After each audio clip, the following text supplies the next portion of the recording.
I experienced withdrawal symptoms and I couldn't figure out what it was. What was it like going cold turkey? First night, I was pretty optimistic because there was still the drugs in my system.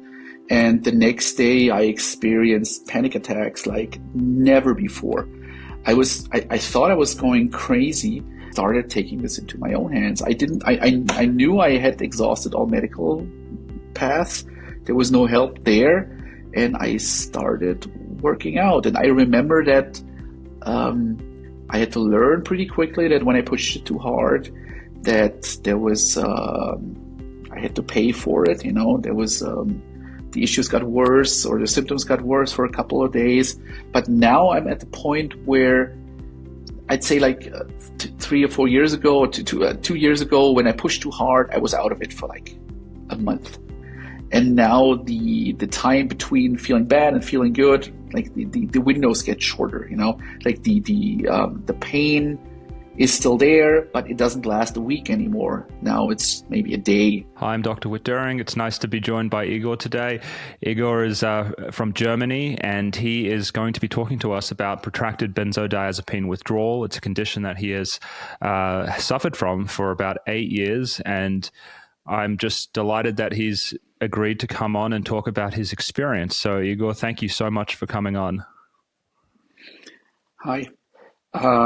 First, I would like to thank you for taking me on, and I'm going to talk a little bit about myself. I'm 45 years old, as you can tell by my accent. I am not a native English speaker. I'm from Germany, and I am married. I have a 12-year-old son. I live in a nice little house in a suburb of Berlin in Germany. I work in IT, and I do live a pretty good life, except for the last 8 years where I'm suffering from having taken benzodiazepine for about a year and then going cold turkey. And today I want to talk a little bit about my experience with the German healthcare system and the total lack, I think, of the German healthcare system understanding what this disease is or that this could be a problem. Great. So we'll get into all of that.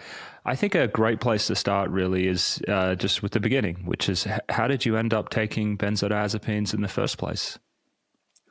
Well, I have to start like really in the beginning. When I grew up, I was a very anxious person, always fearful, afraid that I might get sick, that I might have a brain tumor and stuff like that, like really hypochondriac or something. And when I was around 14, 15, I discovered alcohol. And that was like a wake-up thing for me. I started drinking. And for, I'd say, 20 years, I was a pretty regular drinker. And whenever there was stress in my life, I would resort to alcohol. And of course, if you know about alcohol, you know what it is, like a catalyst for mental health issues. So I don't know if I would have developed any issues, but it wasn't doing me any good. And around 2015, there were some significant changes in my life. First, my grandfather died, who I was very close to, and I had to deal with that. And I started drinking again. And then one of my closest friends died at around the same age that I am now of a heart attack. And it really caused me a lot of pain and suffering. But at the same time, there was positive stress in my life. My wife and I, we bought our house and we were preparing to move into the house. I got a new job in my hometown. I didn't have to commute anymore. And all this was just piling up. And it all ended in me literally being unable to sleep. And back then I was really stupid about my health.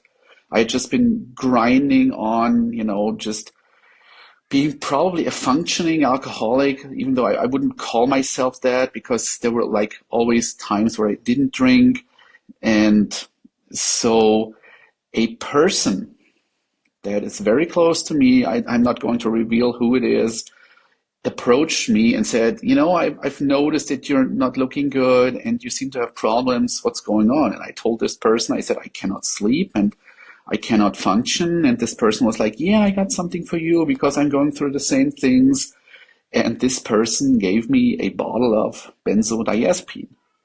And me, being stupid and like trusting this person, didn't research what it was, and this person told me this helps me sleep. So when things came crashing down, I followed this person's instruction and I took 10 drops of this stuff. And let me tell you, it was the same experience I had when I had my first drop of alcohol, just 10 times better. All of a sudden, the voices were gone, the self-doubt, the stress, the anxiety, and man, did I sleep for the first time in years. Yeah. And it was just, I thought I had found this life hack. And what I did was I stuck to these instructions. Mind you, at this point, I hadn't spoken to a doctor. This was self-prescribed. And you might not know a lot about German healthcare system, but of course, you cannot get this over the counter here. You'd have to go to a doctor and they have to prescribe that to you. But I didn't even look that stuff up. And I took it. And whenever I took it, I felt better. And then I stopped taking it. And this probably went on for about a year. And what happened was, and Igor, the time that you were taking it, were you actually? I'm going to say one thing first because I think it may be interesting for the users out there. So, 20% of the benzodiazepine using population are not getting them from doctors. And out of that 20% of people, the most common place that they get them from friends and family members. And so that's a really common story, what happened to you. In fact, the most common story of how this happens. And so the entire time that you were on them, were you just getting it from a friend? Could you kind of tell us about that? Like how did that affect your relationship? Was it pretty easy to get them, or were you ever getting them from a doctor? What was that whole, like, how did you end up with enough to take it for a year? Well, at first I got like half a bottle and I used it up pretty quickly, I think. And then I just went to this person and I said, look, I'm out of this miracle stuff. Do you happen to have more? And this person was like, yeah, that's no problem. I just go to my doctor. And then I got a new complete bottle. And this calmed me down so much because now I had like double the amount. And I knew I had this never ending supply of it. And I thought this could go on forever. And it didn't impact our relationship because I'm sad to say that I think this person is still taking benzodiazepines. Up to this day, we have never talked about it until now. And this person has weird health issues that now I know relate to the prolonged usage of benzodiazepines. But this person and I were in a complicated relationship, and I am afraid to bring this up. Sure, makes sense. And so talk to us now about when did you decide that you wanted to come off or stop? How did the stoppage occur? Well, I experienced withdrawal symptoms and I couldn't figure out what it was. I took this stuff to function in social settings. And then I stopped taking it when I felt better, kind of like somebody who has to take antidepressants and they feel better and they stop taking it. And I was like, so I feel better. Now I don't need it anymore. And I think at the end of 2015, there were big changes in my job and I was being promoted to the vice CTO of our company. I work at a hospital and we have a rather large IT stuff. And I realized that when I was taking it, I couldn't function. I had this brain fog and it felt like the drug that it was. And I decided I have to cut down on it. But that wasn't easy because when I stopped taking it, I started feeling miserable. But I could just not make the connection. I thought this medicine was helping me, but instead it was causing all the problems. And I think at the end of 2015, I had some sort of mental breakdown. I was in a meeting, I still remember that. And I ended up in the emergency room because I was having a panic attack. I thought I was having a heart attack. I couldn't breathe. And the people there, the doctors, they were kind of clueless. They were like, you're not having a heart attack. You're fine. Your blood work is okay. We don't know what's going on. And so this continued for probably half a year when I once again ended up in the emergency room in excruciating pain because I had stopped taking the stuff. And then I was hospitalized for 6 weeks. And during that time, it was not the psych ward. I looked it up. It's psychosomatic ward. It's kind of like a specialty in our hospital where they look at your body, at your mind. Mm-hmm. And that was the first time I talked to a doctor about this, because they said, we cannot figure out what's up with you, but you look like you've been taking drugs. And you can tell it in the eyes, at these pinpoint pupils. And I said to the doctor, I'm not taking drugs, but I'm taking this stuff here. It helps me sleep. And that doctor, she was like, mind you, I was in the psychosomatic ward. There were lots of people with mental health issues and probably some people who were going through withdrawals themselves. And so I brought this doctor this medication, and to this day, I will remember the look on this poor woman's face. She was the head of the department, and she looked at me, and eyes that big. She's like, "You're taking this?" I'm like, yeah. What is this? And that's like when she told me. She said, "We have 4 levels of intervention, like medically, and this is the atomic bomb. This is what we give people who have seizures, who are withdrawing from alcohol, and who have other severe mental health issues, and you've been taking this by yourself?" I said, yes. And for the first time, I realized that I might have made a mistake.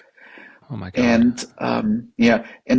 this doctor, she opened my eyes to it. I still didn't know what it was. She said, you might know it as a Valium. So it's like that stuff from the Rolling Stones song, Mother's Little Helper. And she's like, yes, that is the stuff.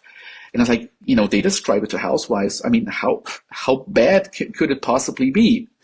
And at that point, I would have expected a person working her specialty or in her department to tell me about how dangerous this was. And instead of talking to me about it, she said, you have to stop taking it. And we were not talking about tapering it. That's a term I learned from one of your videos. I didn't know that was even possible. So no tapering. I went cold turkey. And okay, all right. But before we go to there, what was the pain that you were experiencing that led to you going to the emergency room? Talk a little bit about those symptoms. Yeah. So I had really weird nerve pain. Like in my chest, the solar plexus. It's kind of like, I can't really describe it. It was kind of like somebody was poking around in it. You couldn't really pinpoint it, but I'd say you have this pain level where you go 1, 0 is no pain at all, and 10 is the worst imaginable pain. It was probably in 8. And the only way to bear that was by sitting curled over, hunched over, which was kind of okay for me because I sat in front of the computer all day. And then I had these weird vision problems where I saw light flashes and static. And I thought that is not normal. So, and I remember being in the emergency room, and they were trying to get my pain down, and whatever they gave me, it wasn't touching the pain. I was just in so much pain, and they didn't know what was going on. They thought I was going crazy. And the Valium, how had you been taking it? Was it a little bit here, a little bit there, not really consistent, or what was the pattern of use? Since I hadn't spoken to a doctor, I kind of self-medicated. What I did do was I followed the instruction that this person gave me.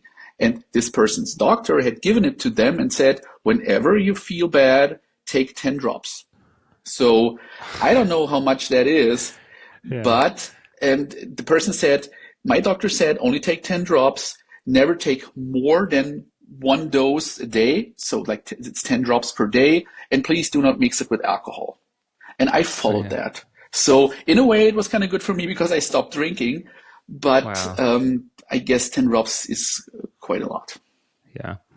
You know, an interesting thing is, and I've talked about this on the channel, was that I used to take Xanax as well, and how it kind of, you know, it starts off really great, and this thing that kind of works for everything, but you know, well, for me, it was only probably like 2 or 3 months later that I started having really strange, obsessive thoughts, you know, anxiety worse than it normally was, irritability, short fuse. I didn't get any of the pain, you know, I didn't have a complicated time coming off of it. But I think the benzodiazepines are really interesting because yeah, they work great at the start, but then people don't realize as the months go on how it's changing their mood. And for you, I guess eventually, sounds like, yeah, you were having mood symptoms as well, but also physical pain and visual things going on.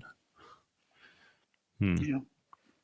So, yeah, during those, I stayed at the hospital for 6 weeks, and I pretty much went to cold turkey. And Yeah. I remember that nobody told me about how horrible it would be, except for this one nurse, like this senior nurse, old lady, gray hair, like harsh face. She had seen everything, and she was like, she talked to me. It's German. It's like, Yeah. benzodiazepines, eh? You're gonna have fun with this, young man. And I was like, yeah. So, and Yeah. she was the only person who knew what was coming for me. How much Valium were you taking? Did you ever figure that out? No, and tell you honestly, I'm afraid to find out because I've watched all the videos with all the other patients, and they're talking about like milligrams and stuff, and I'm afraid that if I find out, that it will just make the realization so much worse how much I destroyed my body and how much damage I did to it. But I can give you the medication, and it's 10 drops. So I don't know. One drop is 1 milligram. I don't know. Not Yeah. sure. That would be a tremendous amount, though. Well, I've seen some crazy things. You know, I've Yeah. had people come to me with, 36 milligrams of Xanax, which is, Oh God. a milligram of Xanax is usually what you use to sedate someone in an emergency room setting. And so Mhm. up to 36 a day is quite something. So I'm pretty sure it's probably not that bad, and my patient's doing well. So, but let's carry on. Tell me, what was it like going cold turkey?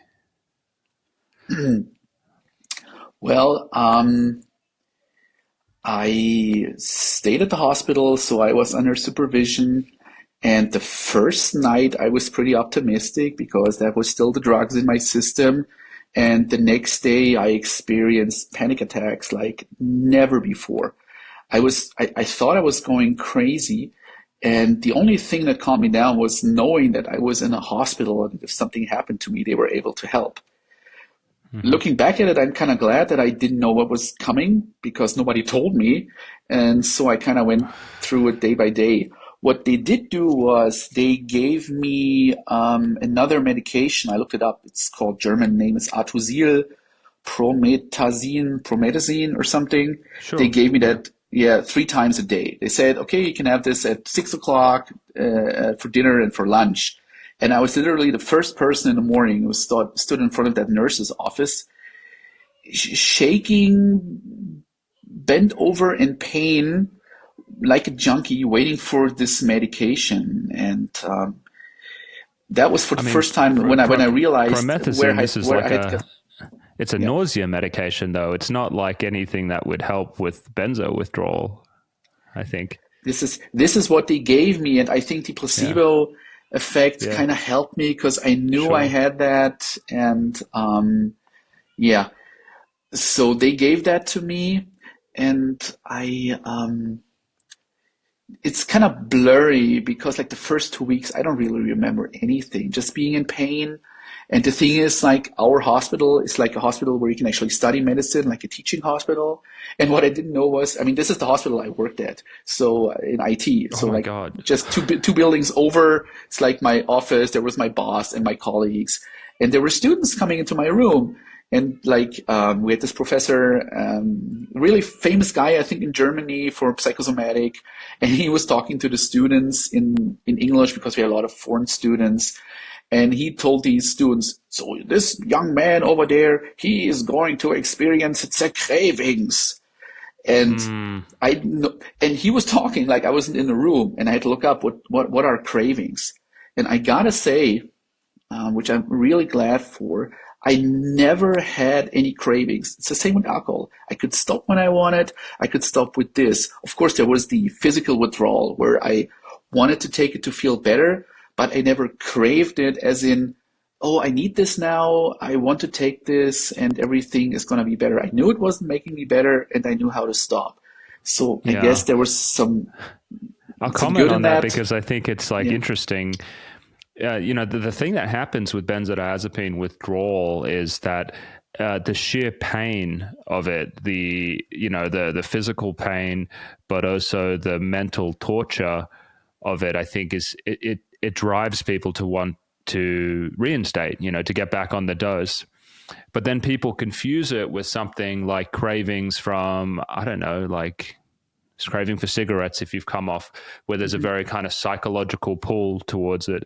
And it's often missed on the healthcare professionals that it's really driven from a place of physical suffering. And then they're just saying, oh, you're just craving, you're just craving the drug. It's just psychological, just toughen up a little bit. And it can be so, that mindset is really dangerous when someone's right where you are, in acute Yes. withdrawal. Yeah. And I think they were surprised that I didn't try to take it again because I think for about 4 weeks, they took like blood like every 2 days or something. And they told me they were checking it for my vitamin levels.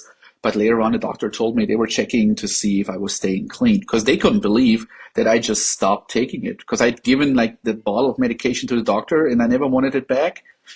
And after a while, they stopped. What was so insane about it is that around that time I was like stuck in this mental loop of like being sick. I was concerned with my heart because my friend had died of a heart attack. These obsessive thoughts Yeah. were just going around in my brain. So what they did in psychosomatic is I was going through withdrawals and they sent me around the hospital and doing all these tests with me. They were thorough, they wanted to rule out anything. And so I did an IIG, when I was still in the twitching akathisia phase. And the doctor, the neurologist, he was really mad at me because I couldn't sit still in the chair. I was shaking and like his readings weren't working out. And he was mad that I had wasted this appointment. I mean, they could have told him this guy is through withdrawals, but apparently they were oblivious to that. And then they did like a cardio exercise test with me. They Hmm. strapped me on that bike and wanted me to like do a stress test. I couldn't do it because I was freaking out. And they did an ultrasound of my heart, and then they did a colonoscopy and a gastroscopy and everything.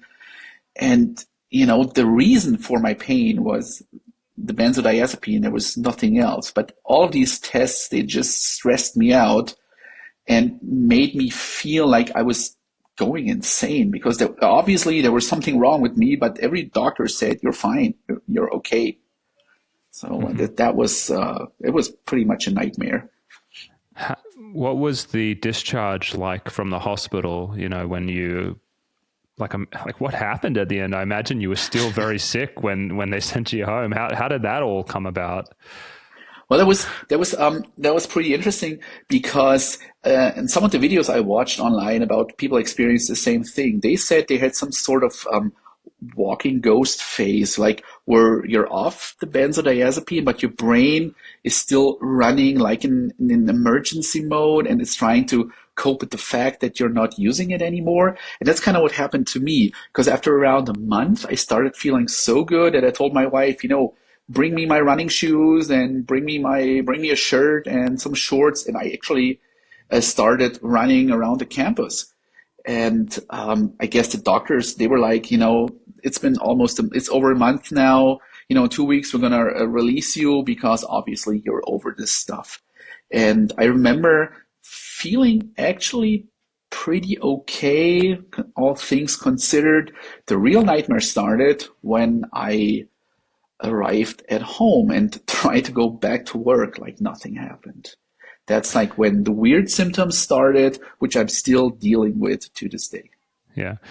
So I haven't heard the term walking ghost, but for the listeners out there, what Igor is talking about is the lag phase between acute withdrawal and the development of protracted withdrawal symptoms, which commonly can be like, usually it's like maybe 6 weeks to, I've had it be up to around 6 months when they're off the drug, but usually it hits around, I'd say about maybe 2 to 3 months off the drug is when people just get slammed with protracted withdrawal symptoms. And I always think about it, it's like why was there this like brief period of recovery before you got hit? And I think maybe it's like a car engine revving. It's like your brain, comes off the drug. It's able to compensate for a short period of time by like revving its engine really hard, but then the whole system just collapses and it falls.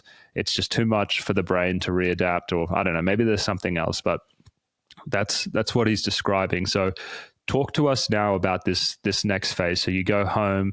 When did you get hit with the protracted withdrawal?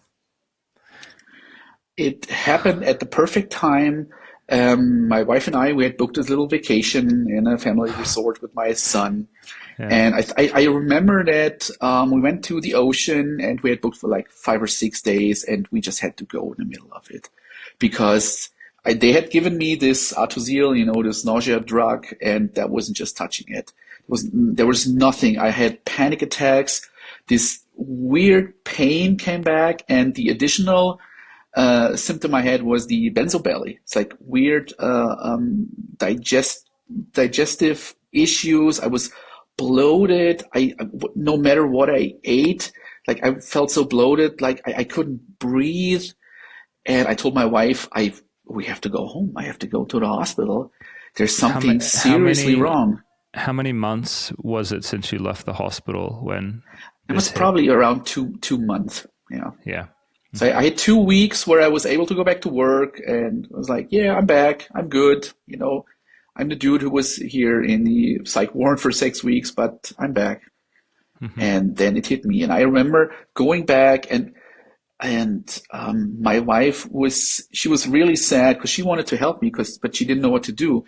And I remember that I went back to work on Monday. I had promised my wife that I would check into the hospital, but Monday morning I felt better, like it sometimes is with this. And I had this really important appointment with some subcontractors, and during that appointment I collapsed. And I ended up in the emergency room again. And then they kind of said, well, we don't know what to do with you. They put me in a hospital bed for 4 or 5 days, and then they said, Mr. Sopranowitz, unfortunately, there's nothing we can do. This is all in your head. But it might be cancer. So please go to the cancer ward, maybe there's a tumor in your spine or something, because we don't know what's going on. And I never did that. I don't know why I didn't do that, but I never ended up doing that. Yeah. So what did you think had happened to you at that point when the doctors said, we have no idea what's going on? Like what was that like? I had no idea. I had no idea either. The thing why we're having this conversation right now is because for the last 7 years, I was wondering what was wrong with me. And I think around last year during the summertime, I started thinking about my past life, and I started researching about alcohol abuse. Because for the better part of 20 years, I had been drinking quite heavily, and I found lots of videos online about the negative effects. And I thought, yeah, some of these effects, they fit, but that's not it. And then I think in September of last year, I stumbled upon one of your videos, and there was this young man, I don't remember his name. And when he was like rattling off the symptoms, you should have seen my face. I was just like, this is it. This is me. It's a different person, a different country, but this is me. All the symptoms all of a sudden made sense. And there was this immense relief where I realized I am not insane. I'm not making this up. This is real. Has been damage that I did to myself, but there's damage there.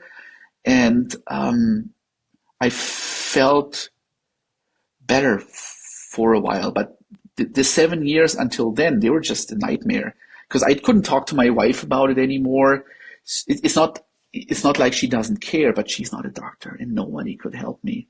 And I've been through so many doctors, and we have this awesome healthcare system in Germany. Some people will say, it's not perfect, but it's free healthcare, sort of.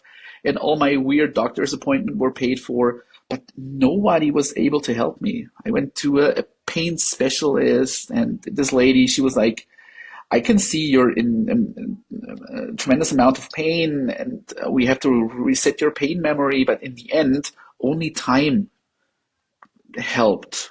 When I think it took about 5 years for me to actually feel normal again.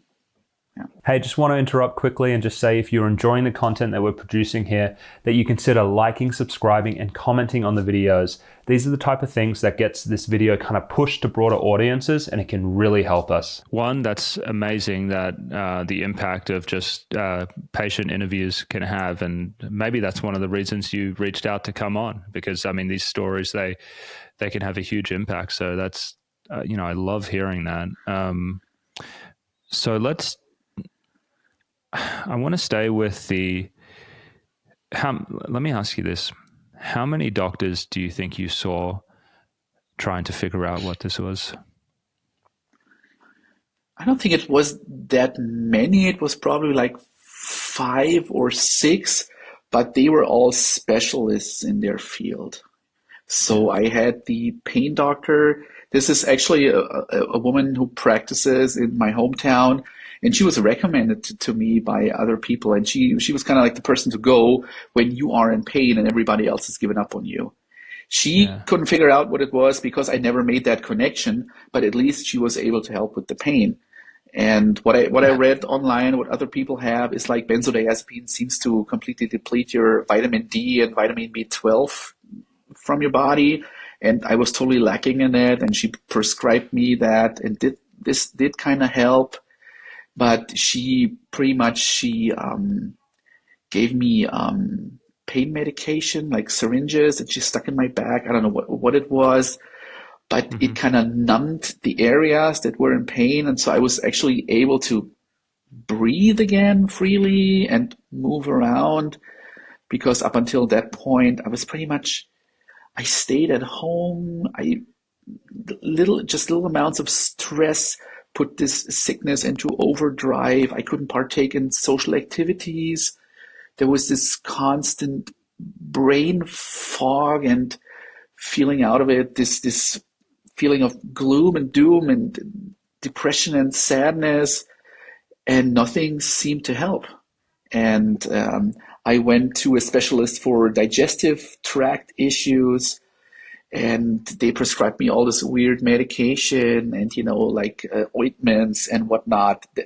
That was actually when I had reached the end of the German healthcare system. That's like when I had to start paying for all this stuff that I ordered off of Amazon or something. And now I know that what I did back then was the wrong thing, because I should have taken it slow, but I tried to fix it on so many levels at the same time. Now I know that slow does it, no changes, and I did all this stuff. I took all these weird things, and I think I made it worse, or I prolonged it. Yeah. What did you think had happened to you? What do I think had happened to me? Yeah, like back then, after you see the 5th doctor and everyone says, we have no idea what's going on and you're in severe pain. How did you come to terms with having a functioning body and then being debilitated? Since I never made that connection, I thought it had something to do with me just being like it literally just being in my head, that it was something that was there because my brain wasn't functioning correctly, because there were moments of light, I would say, where I actually started feeling better for a little bit. And there were days where I could forget about it. And I was like, okay, if you don't think about it, it's not there. And then there were other days where it just came back with a vengeance without having done anything differently. And I remember being in tears and talking to my wife and saying, you know, at this moment, I don't care if I die within the next 6 months. I just want to know what is going on.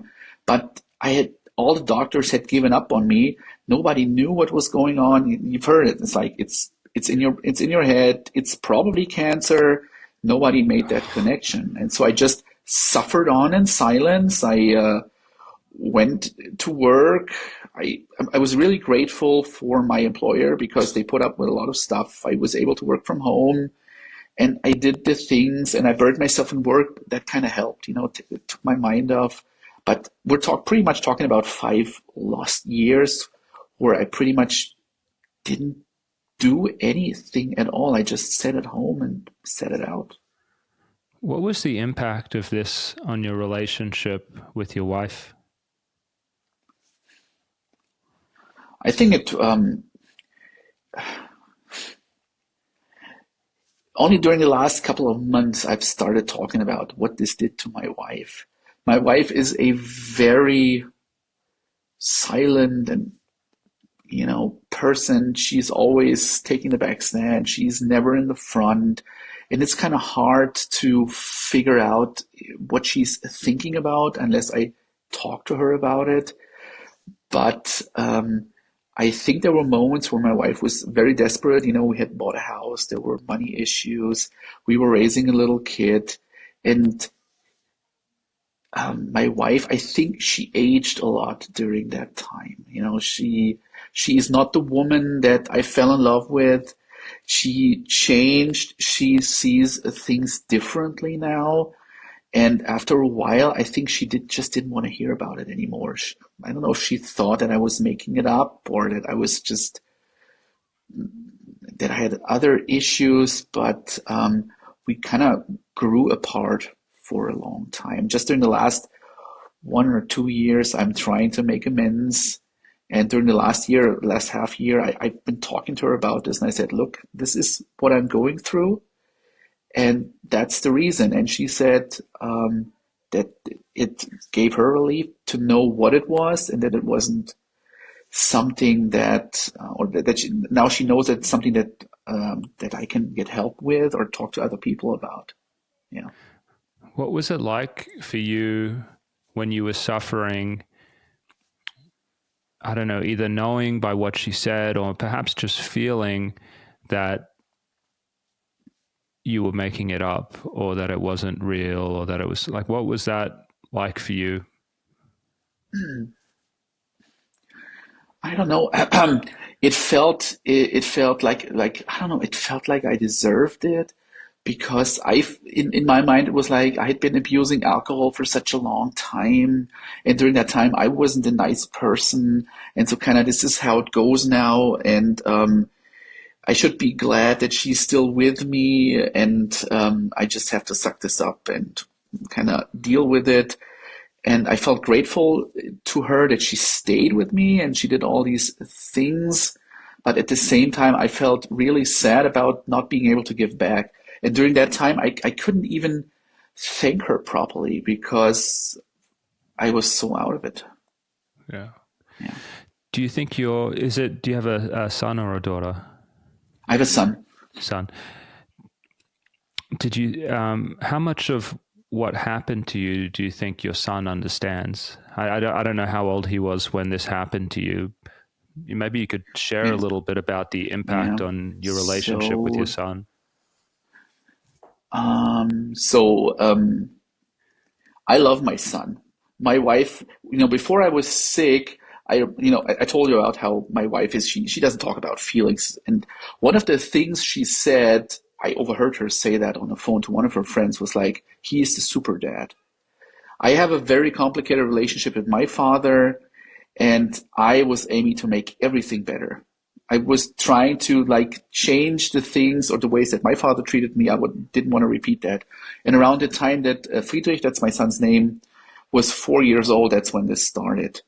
And I know that back then there was this time when all of a sudden he couldn't understand why I wasn't doing the things anymore that I did with him, the horsing around and Yeah. going outside and riding a bike and everything.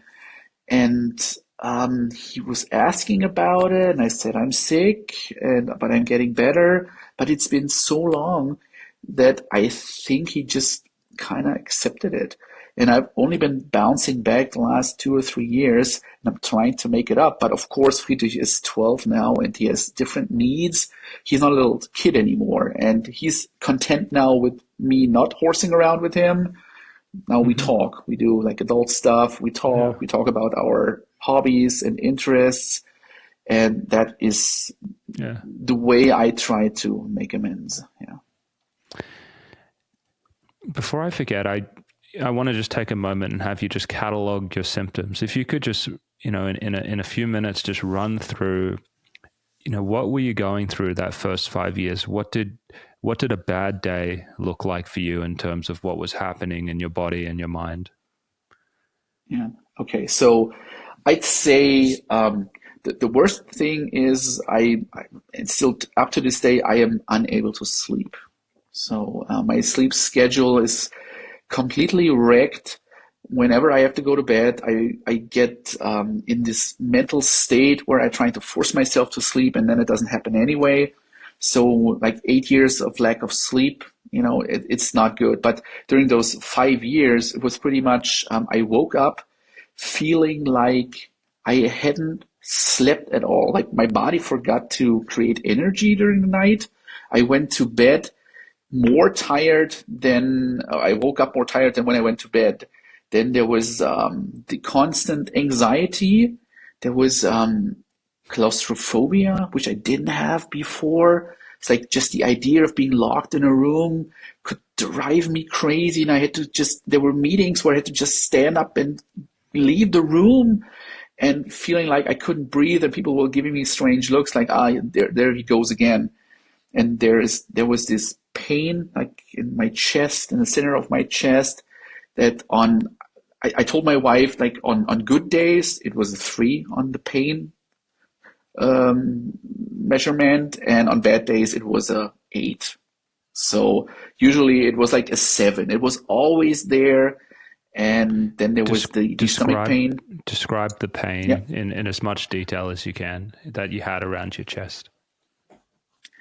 it's that's an interesting question because when you stub your toe, that pain, you can explain that. That's pain, like physical pain, or you hit your head, or I don't know, you slept on your arm in a wrong way, or you bent your neck or something. This pain was, I described it to my wife like I am not supposed to feel this. It feels like it is pain, like there is sensation that I am not supposed to feel, like bones grinding against each other, really weird. Like there was fire flowing from the back to the front of my chest, like somebody was stabbing in there. But you know how it feels like when you cut yourself. It's nothing like that, and nothing touches it. You can't like rub it away, or you can't push against it. It doesn't help if you take a hot bath. It's it's there. It is throbbing and grinding. And if I wanted to torture somebody, if I were that kind of person, that's something I would do to them. This would break anybody after a week, I think. Yeah, one of the strangest things about protracted benzodiazepine withdrawal is all of the strange, I guess we'll call it neuropathic pain, because it's damaged nerves that are causing it. And frequently people describe it around the chest. It kind of has this center here. Sometimes people even call it akathisia, that feeling. But usually what I've heard in the past are two things. One is like a deep aching pain, as if someone has just thrown a ball into your stomach really hard and it just sits as like a pit there and it aches. I've heard that a lot. I also hear people say it's like my diaphragm, like the muscles around my diaphragm are twisting and turning and writhing. Some people say it's like getting kind of prodded with a cattle prod, like they have these little electrocutions. But whatever it is that's happening in this region, it's what the damaged nerves are doing. That's because once you damage your nerves, they can't send sensory information in the correct way. That's why we have burning sometimes, numbness sometimes, electrical sensations. All of it is just different ways these damaged nerves are transmitting information. And so I think that's why it's so hard for people to explain, what is this thing? Because it's not picking up something real. It's just damage. That's what it feels like. It's like this pit sensation. Yeah, like somebody was sitting on your chest. You have to actually work against it, breathe against it, and this all day long. And on a bad day, it was so on the forefront of my mind that I couldn't do anything. Those were the days where I just stayed at home. And my wife pretty much found me in the same position 8 hours later when she came back from work. Oh my God. Yeah. So go on, tell us now, because I cut you off and you were about to go into the stomach problems that you were having. Could you tell us about what what was happening with your gastrointestinal system? What was all of that? Yeah, that was the strangest thing ever. Like after, I think about a month after I came out of the hospital, it started. No matter what I ate, my stomach would just feel bloated, like to the max. I looked like I was pregnant. I showed this to my wife. This was so weird. I didn't know a body could produce that much gas. And there was this constant belching and letting all this air come out of myself. It's like something for 5-10 seconds, just air. And it felt really weird because like, what is this? I have never had this before. And it was pushing up against my lungs and my heart, and you couldn't breathe. And when you started moving around, it felt like whenever something was in my stomach was moving around, it was just making it worse. And that's when I went to the doctor, to the specialist for like intestinal problems, and they were just clueless. They checked the motility and they checked my vitamin levels, and I don't know, lots of weird tests, and it was all inconclusive. It's like, you shouldn't be having this pain, you shouldn't be having these issues. But there they were. And that's like when I tried all these weird diets, fruits only, and then only, only bread, and then only meat, and then no solid food at all, only liquids, but none of it helped. And I think that's been going on for about 5 years, and it's slowly getting better. Yeah. And did you have any diarrhea or constipation, or was it mainly this very big bloating and uncomfortable feeling in your upper stomach? I think it was constant diarrhea. Yeah. Yeah. So that was a major thing for concern. That's why the doctor looked into it, because that's not normal, but they couldn't find anything. Okay. And I have to say, I think for probably like the last year, I've gotten to a point where I can actually just eat normally. There was stuff I just avoided, like pre-processed food and like, I don't know, microwave dinners or something. And I didn't eat that because I knew that would just make it worse. But there was also like, I couldn't, for example, really weird, I couldn't eat apples. If I wanted to feel bad the next day, if I ate an apple, I would just feel horrible. I don't know why that is, because an apple a day keeps the doctor away, but not in that case.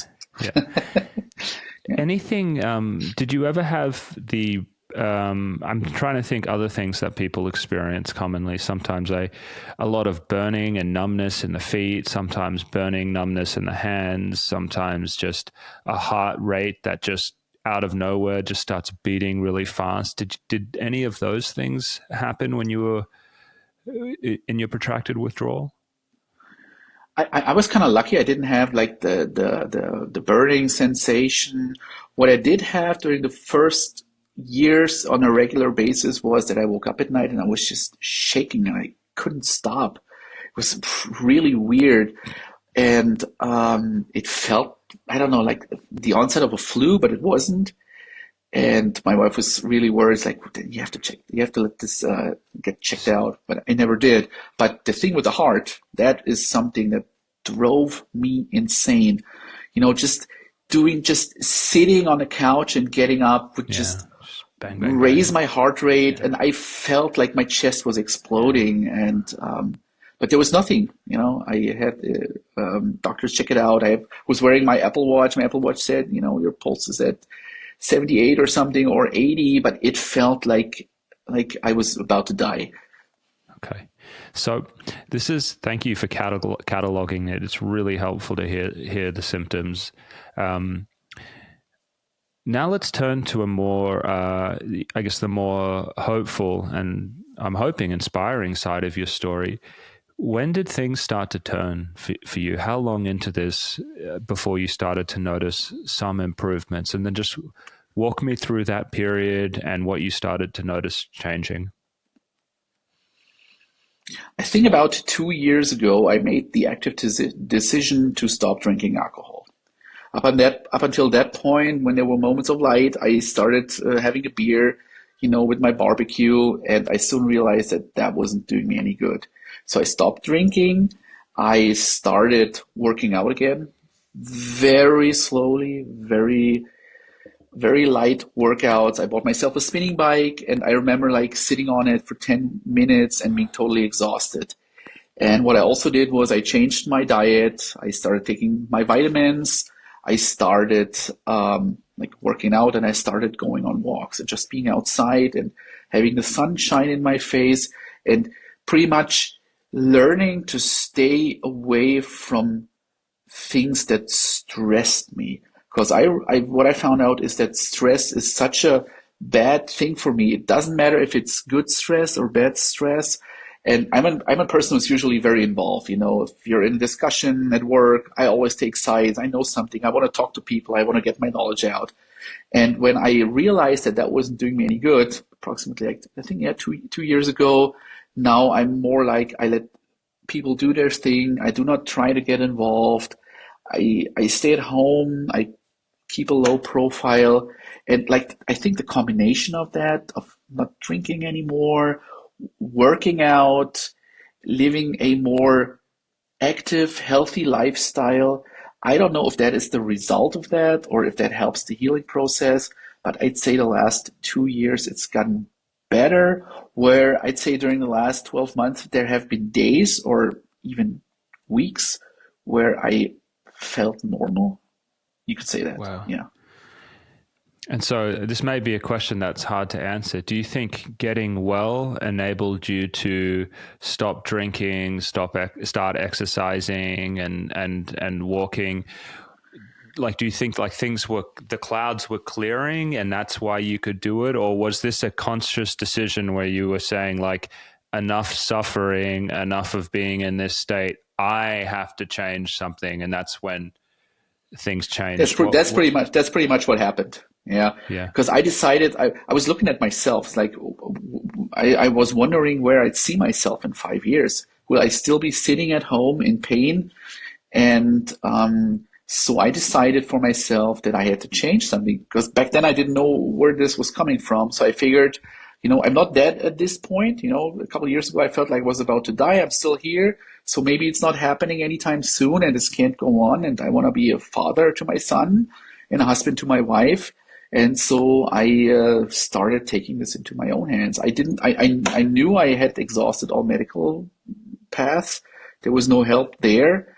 And I started working out. And I remember that I had to learn pretty quickly that when I pushed it too hard, that there was I had to pay for it. There was the issues got worse, or the symptoms got worse for a couple of days. But now I'm at the point where I'd say like 3 or 4 years ago, or 2 years ago, when I pushed too hard, I was out of it for like a month. And now the time between feeling bad and feeling good, like the windows get shorter. Like the pain is still there, but it doesn't last a week anymore. Now it's maybe a day.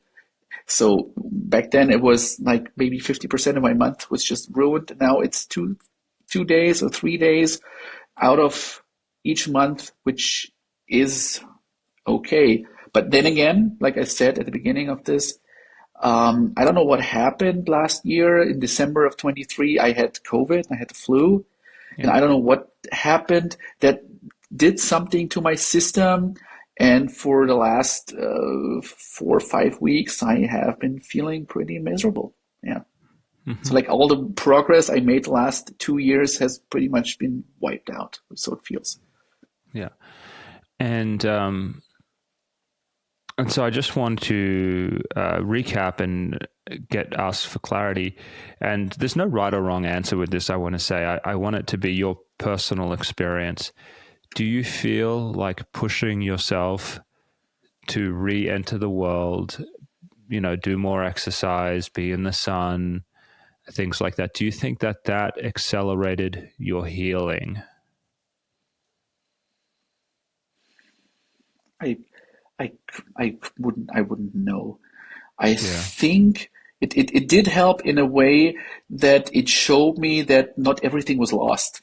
It sounds kind of cheesy, but it showed me No? that things were still possible, and that I could do these things, and I kind of forced myself to expose myself to social events and try to live a normal life. And sometimes it works. And during those early days, it didn't work out. And I was sick a lot of times, but the benefit was just there. I did it more often, and I realized I was healing from whatever, and it made it easier to try it again the next time. Great. So, um, before COVID happened and you had a setback, what were the days like then? I know you said some days you felt completely normal. What about the days when you didn't feel so good? What were the symptoms like? Well, the pain was coming back, not at the same intensity. It was not like an 8 anymore, but it was like a 5. Mm-hmm. And then I started sitting in that weird position again. My wife could tell. She's like, "Is Oh, it one of these sorry. days?" I It's like, was I was yes. going to say before things got bad. When things before they went downhill. What was it like before COVID and all of that? You mean like before I had COVID in 23? Yeah, yeah, yeah. When Yeah. things I were better. yeah. I think I felt pretty normal. What's weird about it is that with having abused alcohol for such a long time, and then being in this withdrawal for such a long time, I had to actually discover who I was. I didn't know who I was, and I think that the person I was before all of that is gone. I'm a different person now, but I Hmm. made amends with that person, and I felt better. I felt comfortable with myself. I started joining social activities again on my own. My wife was confused, and she was like, "Is this the new Igor?" It's like, yeah, I want to be a new person, and I felt so good and so optimistic. And I don't know, maybe COVID did something to me, or I overdid it. But during that time, I was so hopeful. In the last couple of weeks, I've been so depressed again because it feels like this is not going away. I mean, I'm in year 8 now, and I don't know Yeah. where this will end.